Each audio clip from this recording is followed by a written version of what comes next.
Okay, so I want to talk about doing a bit of a mobility exercise for primarily the lower spine, doing two ways, being able to move with a controlled flat back up and down and doing spinal curls up and down.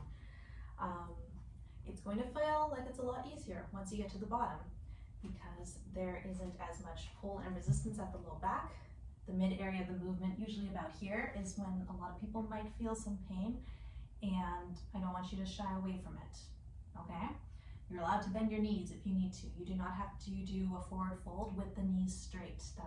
We're not looking at hamstring flexibility, that's not the goal. Bend the knees as much as you need to, whatever it takes to get your hands on the ground.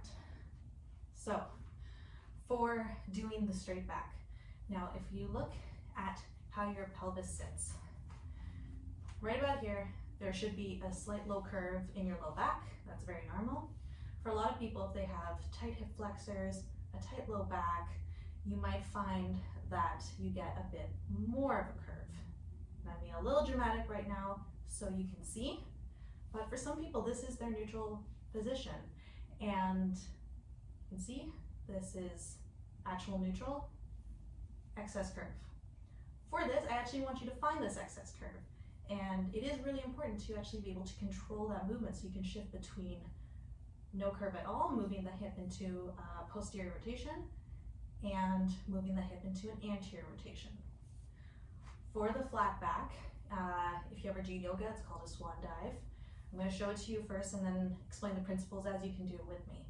But all you're doing is flat back, moving down, keeping that pelvis as an anterior rotation. So you're moving from the pelvis, you're not bending because of the back. Okay, bend, bend, bend. We're at 90 degrees at a tabletop, and then keep going. Again, bend the knees if you need to get to the bottom. The back will start to curve a little bit. That's normal. It might not be 100% straight, but like as straight as you can for as long as you can. Okay, and then once you're at the bottom, hang tight, let it relax here. Bend your knees as you need to. And then slowly do the same thing. So lead with the head, top of the head first, straighten that out. And then I'm going to come back up. Okay? So major cues, let's find that anterior rotation, stick the booty out, let that low back curve a little bit, squeeze your glutes, okay? Squeeze them so hard that you have a granny butt, right? And now start to hinge at the hip joints, okay? Do it here, let's bend the knees a little bit, because we're not looking at hamstring flexibility. Slowly start reaching towards the floor. Keep the glutes engaged, and especially at this point when you start getting that mid-range, pull your belly button into your spine. Keep the core engaged. Okay, so butt squeeze, core squeeze, all of it activated. Keep going all the way down. Remember to breathe, take deep breaths, don't pass out here, and touch the floor with however much knee bend is needed, and let it all relax. Okay, take a few minutes, shake your head no, shake your head yes. Okay, and then starting from the top of your head, start pulling the top of your head towards the opposite wall. Pull your belly button into your spine, squeeze your glutes, drive your heels into the floor, flat back out. Maintain control and come back to your starting place.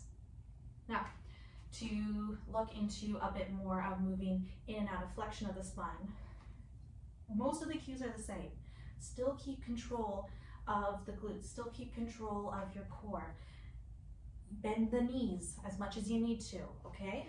The big difference is that instead of doing the flat back, we're rolling down. So start with your chin going to your chest. You might feel a deep stretch right at the nape of your neck, and slowly start rolling down from there. I want you to feel vertebrae by vertebrae as each one starts to move. The arms can hang heavy. And again, this is where, right at this point, you might start feeling a bit more stretch or pain, something in the low back, because this is a lot of stress in the low back. But let yourself move through it, breathe, squeeze the glutes, squeeze the core. You should feel a little bit of tension come off of the low back when those areas are activated and supporting it. And then just keep going down. At this point, I can feel my low back is done and I'm only moving at the pelvis now, and touch the ground. Same thing. Honestly, start the movement coming back up by squeezing the butt, like hard. Squeeze it hard, and just that squeezing, as you can see, it's already starting to pull my torso back up. Because all you're doing when you're squeezing your bum this way is you're pulling your legs into extension. And it's no different than sending the leg back into an extension exercise. The only difference is, like, are you moving the pelvis on the spine, or are you moving the spine on the pelvis? Roll it back up, roll up to the top, end with your chin at your chest, and come back to your starting place.